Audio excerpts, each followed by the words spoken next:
Hi, Marissa.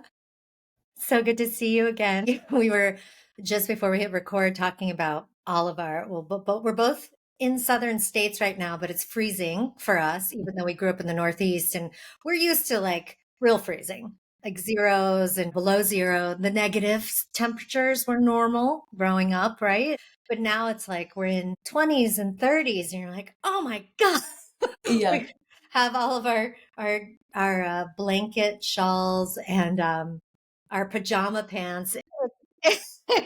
What's so fun about that is that we get to completely be in our most authentic when we're doing what, right now is a work thing. I mean, to some degree, right? We're connecting professionally on this podcast. We're going to talk about things that we hope will resonate and open other people up. There's an intention here. There is a purpose here. This is part of my work, my brand. And yet we get to be in that space in our pajama pants and in our most authentic, comfortable self. And that to me is true freedom, to get to a place in life where the thing you do to make your money and to be of purpose in the world and to be, living out your mission is where you don't have to go put on a costume and you don't have to go put on a mask to be in that space. So free. Yeah. Isn't it funny how generation by generation our dreams change? Like a collective dream, right? My mom's generation, they didn't want to stay at home. My mom ended up working on Wall Street with Jimmy Carter and working in finance and never wanted to be in the kitchen. And there's a lot of nuances there. But now I feel like our generation is really enjoying the comforts of being home and finding the power and the responsibility and the privilege of child rearing again versus thinking that it's something that traps us or keeps us from being free. In fact, you can become free through being a mother or a father. And yeah, it's just like a little node to it, being able to stay in your pajama pants and then just putting on like a nice shirt because that's really it. Feeling comfortable, there's a beauty in it. There's a beauty in it because for people who are walking on a path towards what some may call awakening or dilating their soul, which is a way that I like to describe it, you're not going to stay comfortable for long. So I've really enjoyed those moments of comfort because I know they won't last. So this little moment of sitting in my pajama pants or that little moment of being able to sleep in the extra 30 minutes, like I appreciate it so much Yeah. because tomorrow I don't know what will happen. Hmm. And that's the beauty of these times that we're in of complete chaos and reordering and confusion and Maya and upheaval and crazy polarities and fires and hurricanes. It's you never know. And that for me is the main message that we're receiving right now amongst so many. But that we are not in control and you never know what's going to happen. So, how present can you be so you can receive the gift of life in that moment? Yes. And if tragedy, crisis, Maya shows us anything, it's that. It's the presence of the being in the now, in the moment, and being open to, rather than to panic, but open to the messaging of exactly what to do right now. This is exactly what's here for us, what's the thing to do in this moment, that inspired action to take, the thing to feel in that, and to even open us up to that greater depth of feeling, that field of feeling that has been so compartmentalized for us to, oh, you only feel this way in these moments and at this time and never feel that way. It's like, well, this is these tragedies, crises, whatever we want to call them, give us permission almost to like fully feel into the depths of all. Yeah. Yeah, something I've been telling my clients is feel, then focus. Because people will come and be like, oh, I'm so overwhelmed and I'm feeling so angry, I'm grieving or I'm sad. And they're presenting it as if it's a problem. Mm. And the way that I respond is a celebration, like, oh my gosh, thank God, you're alive. You're feeling like this is a really intense time right now. It's a really wonderful gift that you can feel, because it shows me that you are not entirely disassociated, which is really what these societal constructs are asking of us to do, is separate from our bodies, separate from our spirit, separate blah, blah, blah, blah, blah. Because of all the distractions and the chaos, it will naturally make us want to disassociate. It's too much. But what's so beautiful is that when we can feel, truly feel deeply, then we're able to ride the energy. The energy is like a wave in an ocean, and there's never one wave that just lasts forever. So you might as well just enjoy the ride, and even enjoy the ride of grief because it shows how much you can love. Enjoy the ride of rage or anger because it shows how much you care. There's polarity and duality in every single thing on this planet. So when people can feel, it's a beautiful gift. Now it's getting to the place of, can we work with your feelings and focus that energy? For me, the way that I like to work in these spaces is like, be wild and crazy and scream and hit a pillow and do whatever you need to do, because that's like this beautiful volatile energy that is pure creation. And then put it a little together, and then focus that creative energy, or else you're going to be consumed by it like a big fire. So you have to learn these steps. You have to learn how to be in your feeling, in the volatility, and then frame it and focus it, because that is the pure potential. And the way that I feel about human beings is that we are designed to create with our mind, create with our hands, create with our heart, create whatever it may be, but that's how we are in relationship with life. So for example, I love cooking and I love writing and I love being able to use my hands. It's when I feel truly like the most in channel. And so that's how I am able to focus my energy. After feeling, then I know exactly the avenue that I have to walk. Where's my journal I need to write? Or, oh my gosh, all this creative potential, let me create this recipe. And it could just be for me. That's the other caveat that I want to express here too, is so many times when we're feeling big emotions and all this creative energy, the next thought is often, oh, I need to create this to make money. I need to create this for my offering, especially in my generation. And I also fall victim to this sometimes as well. And it's a really good place to catch yourself. And just remember that when you create for yourself from your heart, it's usually the space that then you can offer to someone else.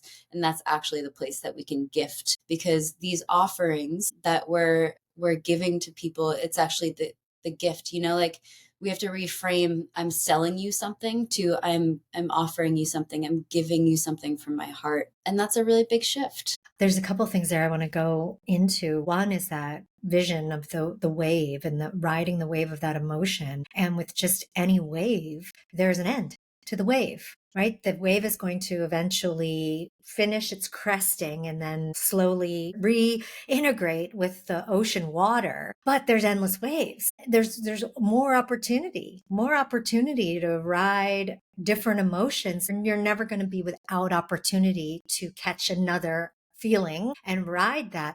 But then, like you're saying, ride it out fully for your own fullness, and then focus on what's next. Because I'm not even a surfer, but I just have this analogy in my head. It's just like, if you don't focus, once the wave ends, you're going to get smacked down by another one behind you. And I have been in the water, not as a surfer, but just as a swimmer. And that's happened to me. And then I've gotten caught in that wave and I was upside down, feeling like I was drowning because I got caught in it unexpectedly. So that's that beautiful analogy that nature can show us, that the world around us can show us, that there's beauty in being in the full expression of something, but then not letting that thing end up taking you over, right? We are that vessel of creation where we get to experience and then create from it. And that focusing of what you're saying of where we're putting that creative energy at that point is that beautiful, both free will and responsibility that we have for ourselves and our journey here. Yeah, I want to add another metaphor based on what you shared. So imagine that you're on a roller coaster and it's going up and down and spinning all around. Did you forget that you're on a roller coaster? Did you identify as the roller coaster as you're moving around and around and around? That's the way to work with the emotions. It's to know that you're on a roller coaster, you're on an energy pattern, energy in motion. Don't identify with it, but move with it. And that's really when we can become allies with this energy. And there's a difference between allyship and control. A lot of people want to control their emotions. Good luck. Mhm. It's like trying to control a hurricane and you're just like this one little person. It's like, no, this is like a huge energy movement. You may only see it that it's in your body, but it's a part of the collective. It's a part of the collective mind. And when you repress or disassociate from a certain emotion that's moving in the collective, it's just going to bounce back somewhere else or come back for you. Like it has to be felt and it has to be moved. But the key really is to not associate so much with it, not identify as this thing that is just moving you. You're so much more than that. And also you are a hollow being in which spirit is moving you. All of us are. And the quicker and more efficient that we can be with experiencing life and experiencing emotions and feelings and everything, the quicker that a new thing will come in. And that's how it works. Is sometimes we get so lost in our head down in the dirt like an ostrich. How they put their head down? It's like that. Sometimes you're like, oh my god, I'm gonna be depressed and sad forever and I'll never, but like your head is just in the ground and life is moving around you and you forgot that you're actually everything all at Yeah. once. Yeah. I have this image in my head. It was a meme that I had come across and I reposted it on my Instagram. And it's a little boy and he's being stepped on by a boot.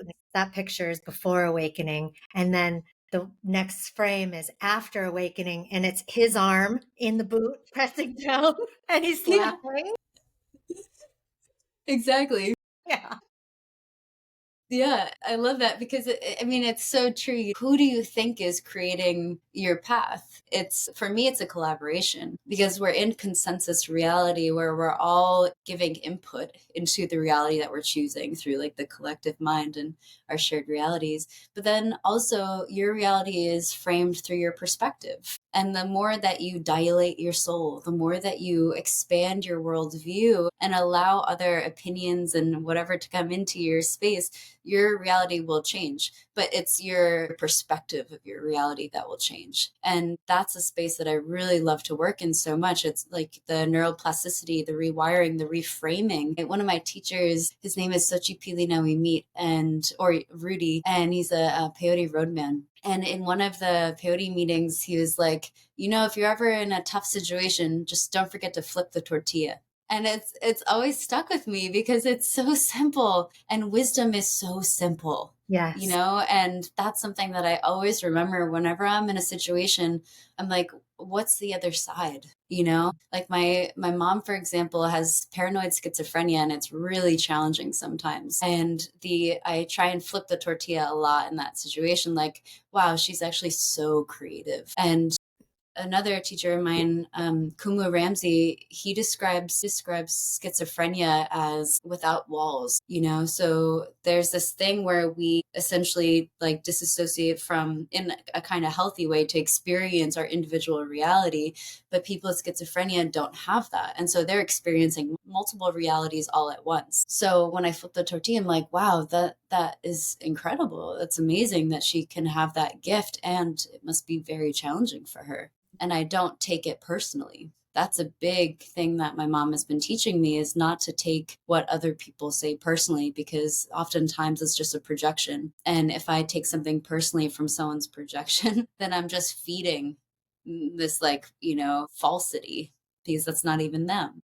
It's it's like looking in a mirror and your friend is right next to you and you're only talking to the mirror. And now you think that your friend is the picture in the mirror, but you look to your left and you're like, oh my God, that's my You're friend right right there. there. You're right there.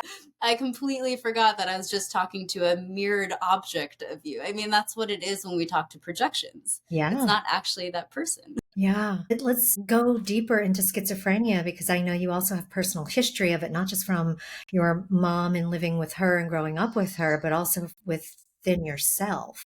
So Mhm. you were diagnosed with schizophrenia at an early age. How much of that do you attribute to maybe a patterning or a modeling of your mom and her behavior, or to you being also open to much more information and many more channels that you couldn't necessarily handle or understand at the time? What was that like for you? Yeah, so I was misdiagnosed with paranoid schizophrenia and bipolar disorder when I was like 8 or 9 years old, which, science is always developing.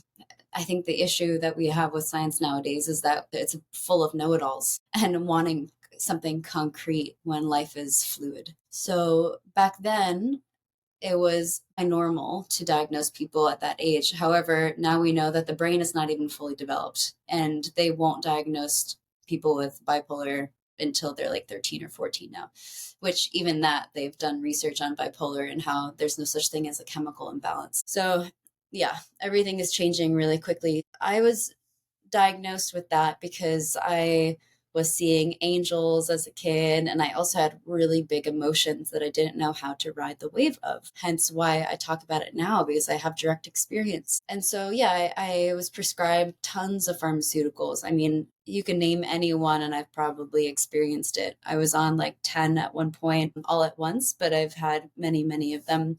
And then fast forward to 20 or 19, and for about a decade at that point, I was really quite numb. And I would try to feel, and it would be so far. It was like if you've ever had a dream and all of a sudden you're just running slow motion. That's kind of what it felt to try to feel something. And at age 19, I took a sleeping pill instead of Prozac, which keeps you awake, by accident. Got in my car by accident Right. and got in my car and crashed into a tree. It was like a pretty gentle crash, but I got knocked unconscious. And then I woke up and then everything changed. It was like divine intervention, All of a sudden, I was like, oh my God, I need to get off these pills. Like, this is not working for me anymore. What am I doing with my life? Why am I allowing someone else to control me? Because it wasn't just the doctors that I felt controlled by, it was the pharmaceuticals. They're all suppressants. Most Western medicine is a suppressant. And I think that there's some benefits in suppressing symptoms for short term, but it's not a long term fix. And that's in the fine print. Yeah. That it's not a fix. So after that, then things started to shift for me. I started to find herbalism because I was heavily detoxing, and all these intuitive knowings just started to come. I found ashwagandha, which really helped with kind of not neutralizing, but helping me find equilibrium again with my emotions. And then a bunch of other things that were really beneficial. And then later on, when I was about 29, it was the first time that I sat with any psychedelic. And I never, ever thought that I would sit with psychedelics. Like, if you told 22-year-old me that I was going to become a medicine carrier and facilitator, I would be like, absolutely not. Because I spent my whole life thinking that I was taking medicine, but I was taking drugs. You see how language is so important, Like, they call pharmaceuticals medicine, but it's a drug and it suppresses. What actually is a medicine is something that heals you. And that for me is what psychedelics are. They heal you, especially like holistic psychedelics. I don't know so much about LSD. I personally wouldn't take it, but I really enjoy the whole plants, like psilocybin I've been working with a lot. It was the first plant spirit that really helped me. And I was in Vietnam with my partner Ryan, and he had mushroom honey. And I was like, oh God, I can't possibly, But it was the day of my brother's death anniversary. And up until that point, I carried so much grief that I did not know at that time how to process, how to ride. It was my first time experiencing grief in the way that I wanted to work with it, because I felt an intelligence, but I didn't have the tools yet. And everyone around me, the way that they experienced grief was to just shove it down. And just little side note, what I know about grief now is grief is the sister of love. Grief is the way that we show how much we love. Grief also is what, in many cultures, particularly the Dagara people, when you grieve, your tears are the trail that the soul that's transitioning can get to the other side, to the land of the ancestors. And if you don't grieve that soul, they get stuck and trapped. And at this point, I've seen trapped souls, and I always wonder, did people grieve them? So it's really quite important to offer that grief. So yeah, then I had like the tiniest microdose of mushrooms, and I felt like this huge 100-pound backpack on my back just slipped off of me. And I was like, and it felt like my lungs could expand for the first time. You know, lungs is what carries a lot of the grief. And it was just almost orgasmic at that point, because I forgot, you know, my baseline changed. I forgot what it felt like to live without grief, or at least the kind of heaviness. And then I looked down and I was standing on a snake skin. And I was like, wow, what a beautiful mystery that we're in. Nature spirits, they're always talking to us, and we've forgotten how to listen, but we're remembering right now. And I personally feel that the consciousness within these plant medicines is what is helping us remember this primordial way of being, of human being. And that's why I work with them now. It was that moment where I was like, this is actually what a medicine is. This can really help me, and this can really help other people. And now I'm working with war veterans and severe PTSD, and people who are going through the hero, the heroine's journey, that, like, you know, when you go through these journeys, it can feel like you're dying, you know, and yeah, a part of you is. And traditionally, a community would be around that person, not to take their pain away, not to take their process away, but to stand alongside them. And that's ultimately what I do as a facilitator and a coach, because I trust that person's process. And it's good for them to know that there's someone right there next to them. It's almost like you become a embodiment of the medicine for that person to be able to then hold and be with them in the process of their experiencing, but also be there as that reflection of the medicine and its intent, what power that it Mhm. holds. And I'm not sure if you practice this way, but I know that there are shamans and medicine carriers who practice this way, where they take the medicine themselves as well, or sometimes they take it for the other person. The other person's not even taking the medicine, they're taking it and journeying for their patient, client, person that they're supporting. So there's a really interesting way we can support other people, and being that mirror, like you were talking about earlier. We can forget that that's a projection of our friend that we're talking to in the mirror, but we also can be that projection for others, or that reflection, right? We can be the person on the other side of the mirror holding it up to show the reflection that they can't yet see. So Yeah. in the medicine work and the facilitation, obviously it's helped you immensely, and coming out of taking and being controlled by drugs to waking up through medicine. What have been the most profound gifts that you've discovered about life, or about yourself in this life, in that process? That is a very beautiful and a very big question. So I'm going to answer it in fractals and in a nonlinear way. I would say that the drugs that I felt controlled by were actually the ones that set me free. Because when you're on the path of awakening or dilating your soul, you really, I believe that you put yourself in situations to choose waking up, to choose love, to choose liberation, to choose freedom. I mean, it's, for me, it's a part of the game. It's a part of this play that we're in. So these medicines, or these drugs, they helped me get free. And this whole time I thought that they were my prison keepers. So these reframes is really the gift that I feel I've received, because reframing is really a form of empowerment. You know, you can see a situation or a circumstance that you're in and feel like a victim, or you could see these circumstances and situations and feel empowered by it, you know, and to see the intelligence, because this life that we're living is intelligence. When you look back at all of the choices that brought you to this moment, you don't question it. because you're like, oh, that makes sense. I had to do this to meet my partner, to have this child, for this child to teach me this, to do.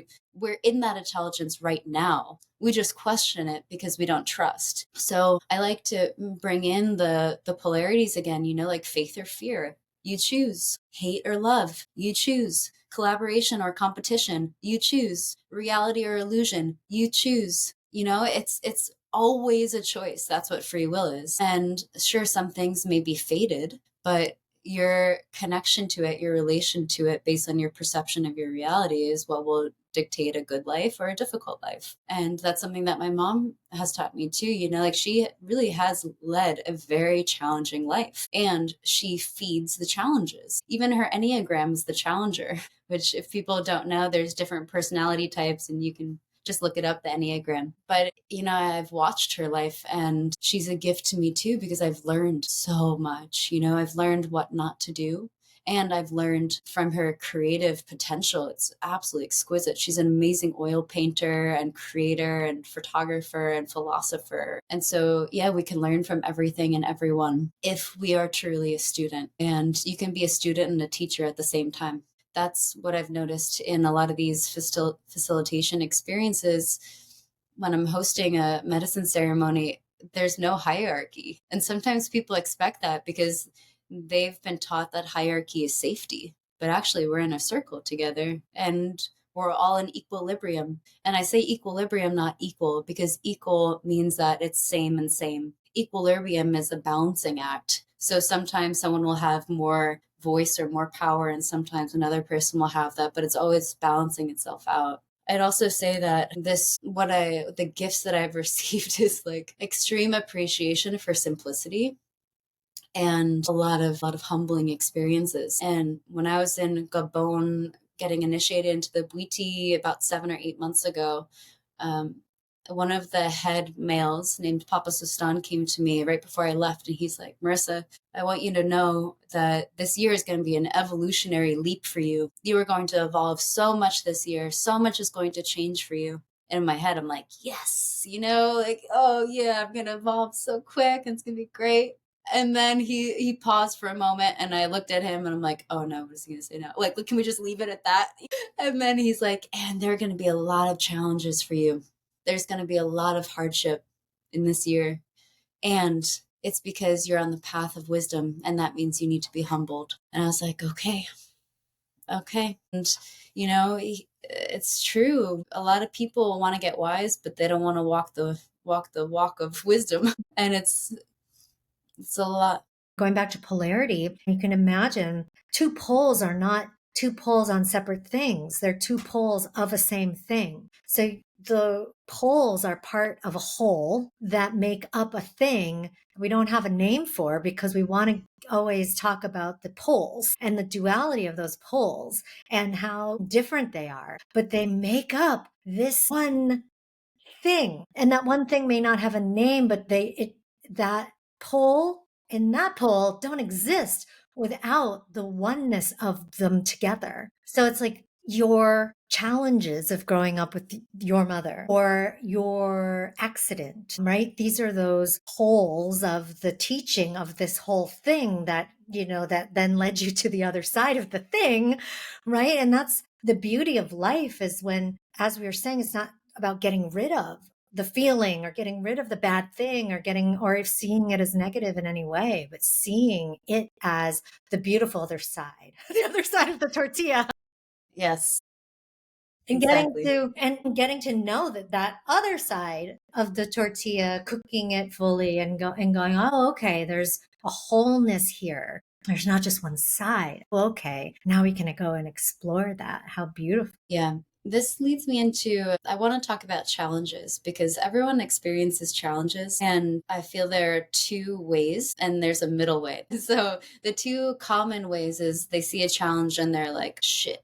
And they'll fight against the challenge and try to conquer the challenge. And usually the challenge conquers them. And then there's another way where they just completely fall victim to a challenge. Like, oh, I can't possibly do this. This is the roadblock of my life. I can't continue. And then there's this middle way, and it's really nuanced, and everyone will have their own way about walking in the middle. But what I like to share about challenges is that it's an opportunity, but don't become an opportunist. Meaning that when we are interacting with the challenge, allow it to humble you. Allow yourself to be like, wow, this is challenging. This is hard. Whoa, and let me see what I can learn from this. Very different energy than I'm going to take over and I'm going to flip it and I'm going to learn and I'm going to Yeah. that is this sort of like a hegemonic mindset. It's this mainstream westernized way in which we have been taught to conquer things because, everything is connected with the Western Europeans. They came here and they conquered the land, but they also tried to conquer the people, which by the way didn't work. They're still here. And now we're in the space of continuing to conquer the mind. That's not the right way to work with the mind. You can't control the uncontrollable. Threading back to you've got the two ways and then the middle way. So we were talking about that middle way. And the path of neutrality is what I call it. And and it's also equilibrium and it's also balance, right? Of being and always balancing out the situation. So the wisdom, beauty challenges also of walking that middle path. There's an amazing psychologist and facilitator named Arnie Mindell. He passed away recently, actually, but he created something called process-oriented psychotherapy. And that's what my teacher in Hawaii studied under and with and also taught me. And it's about following one's process, becoming an open channel as a facilitator or mentor, coach, and allowing that person to be in it instead of trying to fix them and control them. And it's actually very challenging for someone who cares so much to not try to fix, and at least in my experience. So it's a really beautiful dance to do because it's a learning opportunity for the facilitators to trust someone's process and not try to heal or fix. Because like we're as a healer, you're not really healing. You're creating a space for someone to heal themselves. But in the process oriented psychotherapy, I remember this one story where this woman came in and she was like limping and her shoulder was hung over and she felt really grumpy, like this old woman, And so the facilitator then was like, okay, let's, because she had said like, I feel like an old woman, and she was in her 20s. So he was like, all right, let's walk around like we're an old woman. Like, what does that feel like? And so they started to play, and he and the woman started to walk around like they had a cane and their back was curled over. And then the woman started talking as if she were the old woman. And it was through following this process that she realized that there was like deep grief and pain from her grandmother inside of her. Now, imagine if she went into a regular family medicine doctor and she said, I have this pain. Like, oh, let's send you to the chiropractor. Let me give you some pain meds. And then surgery. And then surgery. Exactly. That's not process oriented. That's not trusting the patient. What I see in a lot of Western medicine is not trusting the patient. And I don't mean to place blame on anyone either. I think that this was like this strange phenomena that happened where we became obsessed with convenience and wanted the quick fix. And the irony of it really is that when we have learned how to save time, we filled it with empty things. Like we're not even utilizing our time in the most beautiful way often, this time of microwaving your food. So you save that extra hour of cooking. You're probably just on your phone anyway, microwaving your brain. So it's like, come on. If you're going to choose the convenient path, at least fill it with like poetry or painting or going on a walk or something. So anyway, yeah, following the process is a really beautiful one. And you can do that for yourself as well. For example, when I have a headache, instead of reaching for Advil or saying like, oh my God, like what is this pain? I want it to go away. I use that in-between road, of seeing a challenge, experiencing the pain of that headache, and then flipping the tortilla and being like, what is this presenting me with right now? And it could be as simple as like, I'm not taking care of my body and I need to drink more water. Or it could be I'm thinking too much. That's usually where my headaches come from. And I actually think a lot of people get migraines from overthinking. over analyzing, trying to control, which, control is just trying to keep us safe. But when we relinquish the need to control, we actually become so much safer, because in order to relinquish control, you have to trust yourself. And that's really a big key. Yeah. It's huge. It's the foundation. And the constant lesson of continual building of that trust, of the process, the self, source, the unfolding of this life, and trusting that. And there's this often in the spiritual community, trust it's all going to work out. It's all going to work out. But the how it works out is not necessarily what we think is the best outcome for us. And so we may then stop trusting the process because we didn't want it to work out that way. We didn't want it to work out to where we had an accident. We didn't want it to work out where we got fired. We didn't want it to work out to where you got divorced. But trusting the process is trusting that that was the best thing for you, that was for your learning, your wisdom, your growth, your unfoldment. And that's I won't say it's the deepest level because I don't know what the deepest level is, but it's a pretty deep level of trust at that point to go, oh yeah, that's the best thing for me too. That thing that feels so tragic and awful and hurtful. There's something beautiful here for me. Yeah. I used to think that creation, God, source energy always wanted what was best for me. And this idea that like everything is positive. I really believe that. And then I realized that actually I think creation is neutral, and that's even more loving, because it gives us an opportunity to choose it for ourselves. And that's been a really big reframe for me. I am studying with the Bwiti and reading their creation stories right now, just so profound. And the way that they describe the devil is the hidden face of God. Like, who do you think created the devil? Who do you think created dark and light, life and death? That's creation, that's God, whatever word, And so it's really brought me to a space of understanding that love and compassion is also patience and just allowing the process to unfold, because that ultimately is probably what creation is witnessing us do, allowing the process to unfold so we can choose things for ourselves, so we can evolve. Because if someone chooses things for us, we're not learning. We need to do these things for ourselves. That's why we face challenges. That's why we experience these little bumps in the road. They're actually here to benefit us and to support us. But we need to choose to learn and to decompose and to know what season of life we're in.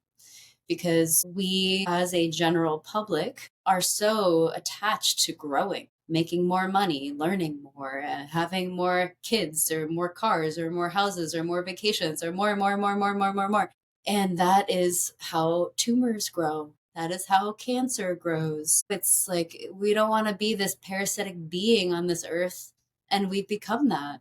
Really, the most beautiful thing I feel that we can do as a human species is to know what season we're in. Are we in the season of summer, winter, spring, or fall? Are we meant to bloom and shine under the sun right now? Are we meant to curl up on a couch next to a fire in the winter and just be silent? Are we in the fall where it's time to decompose, to shed our leaves, to let go, to make way for a new life, which is ultimately what leaves do. A tree is so intelligent that it drops its leaves right before it goes into hibernation. So then when it wakes up in the spring, it has fertilizer and it has nutrients. How incredible is that? Yeah. And then in the spring, is that the time to burst forth from the soil and to try out that new idea and to just go for something? This planet is so, so intelligent. And for a very long time, that's how humans knew how to get food, where to find water, what the divination of a feather falling this way means. And these are really important skills for us. And we can remember them through the simple act of noticing what season of life we are in. So beautiful. And it's that noticing and the honoring too. And we've forgotten how to do that. as well, many of us, because we don't go through those rites of passage where you are given a set of experiences and set out on this journey to go have these experiences, to go and learn these things through this wisdom tradition that's being held and supported and guided by others who've gone through it themselves. It's like, where'd that all go? I know you just did that with the Bwiti, and how beautiful for a Western woman, you to be invited into that lineage. But for most of us, we don't have that. It's just been erased from our human experience. And so then individually, life will give us the opportunity to. Are you ready to pay attention now? Are you ready to go deep? Are you ready to get to know yourself? Are you ready to know? Are you ready to trust? Are you ready to love that? So yeah, okay. So we don't need to go on a rite of passage for those listening. It's, I'm not saying go pack up and go to Africa like Marisa did. You go where you're called, but the callings can be such whispers. So if we're not used to understanding what a calling is, then we can easily miss those things. You've had so many callings in your life, and you've beautifully listened to get you to this point of where you are. And now you're guiding others. And I think that's where I want to leave this today, is as a reminder to people to listen to those callings. The callings that are the faintest whispers, to the ones that are so huge they smack you upside of the body to where you're almost dead. And then everything in between. It's all a beautiful invitation, isn't it? To listen and to then take that action, right? It's like, okay, we finished the wave. Now what? Yeah. Yeah, I really feel that we're all just doing this funny little sacred dance together, you know? Like just a little like funny wiggle. And yet it's so beautiful and special and sacred. And what I want to share too is, there's no wrong choice. For those that have experienced a sort of choice paralysis or so moral driven, it can be really stifling, and it can feel as if you're frozen in fear, not knowing what to choose, especially when you start listening to those whispers and the big smacks over the head. What I'll say is there's no wrong way, because we're all going to the same place.